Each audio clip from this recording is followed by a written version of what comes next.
Chiniski, la parole désormais est à la présidente Valérie Rabault pour une durée de 5 minutes, normalement, Madame la Présidente. Oui, merci Monsieur le Président. Monsieur le Ministre, j'avoue avoir été un peu surprise par le choix du sujet du groupe de la majorité, car en fait, il y a deux sujets en un. Il y a la sincérité des comptes publics et le soutien à l'économie dans la crise du Covid.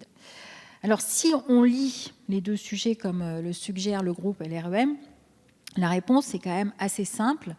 La France est sans doute un des pays de l'Union européenne qui est entré dans la gestion de la crise avec le moins de ressources et le moins de marge de manœuvre budgétaire, ce qui conduit de facto le gouvernement à faire financer l'ensemble de ses plans de relance par de la dette, en tout cas à 100%.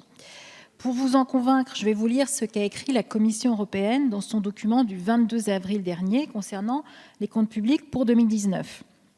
Elle note qu'en 2019, le Danemark a un excédent budgétaire de 3,7%, le Luxembourg de 2,2%, la Bulgarie de 2,1%, les Pays-Bas de 1,7%, la Grèce de 1,5%, l'Allemagne de 1,4% de leur PIB, c'est-à-dire de leur richesse nationale.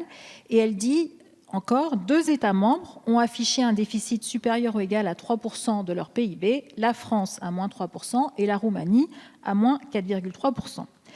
Par conséquent, il est clair que nous avons pris de plein fouet la pandémie, alors que nous faisons partie des deux premières économies européennes. Et évidemment, quand nous sommes la deuxième économie de la zone euro, nous avons une responsabilité sur la reprise européenne. Au-delà de ce constat, donc une fois que j'ai évacué cette première question, parce que je n'ai pas trop compris pourquoi la majorité souhaitait lier ces deux sujets, la vraie question et le vrai débat, sans doute, c'est quel bilan tirer des finances publiques ou de leur gestion depuis 2017. Alors, il est clair que le déficit public, si on prend cet axe-là, était de moins 2,9% en 2017.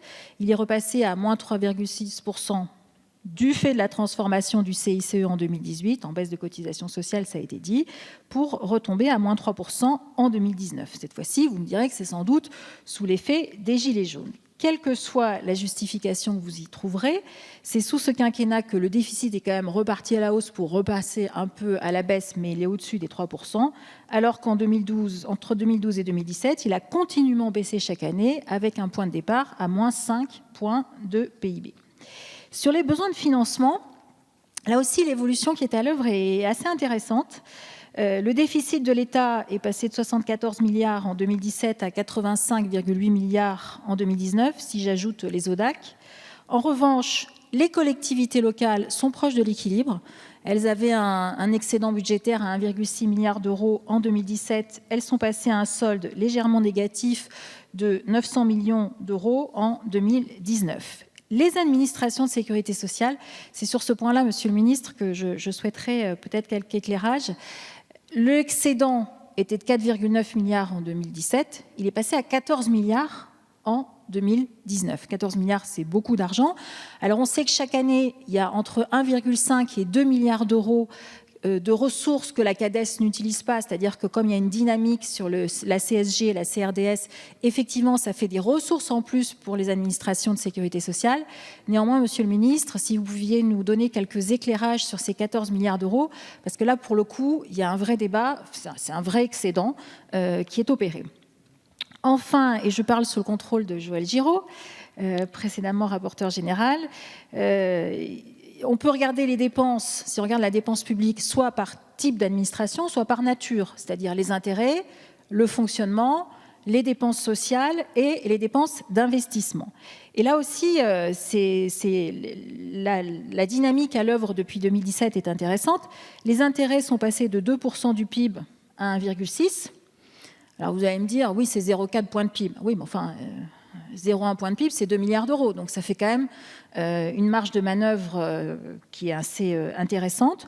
Le fonctionnement est resté à 18,3% du PIB.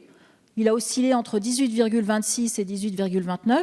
Donc ce qui montre qu'en termes de fonctionnement, quand on somme le fonctionnement des différentes administrations, c'est très stable.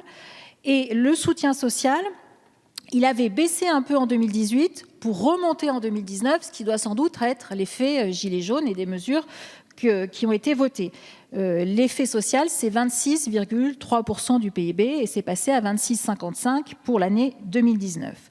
Ce qui est intéressant, et je dois le saluer, parce que comme parfois je critique le gouvernement, je peux aussi dire quand il y a des points positifs, c'est que les marges de manœuvre dégagées sur les intérêts sont passées à l'investissement. C'est-à-dire que l'investissement est passé de 3,5% du PIB, l'investissement public, alors ce n'est pas que l'État, c'est évidemment les collectivités, enfin, c'est tout le monde, et aussi les administrations de sécurité sociale, j'arrête Monsieur le Président, à 4%. Donc, ce qui fait une augmentation de 0,5 points de PIB. Je sais que 0,5 points, ça ne paraît pas beaucoup. Moi, je maintiens que c'est quand même un bon point. Voilà. Merci beaucoup, Madame la Présidente.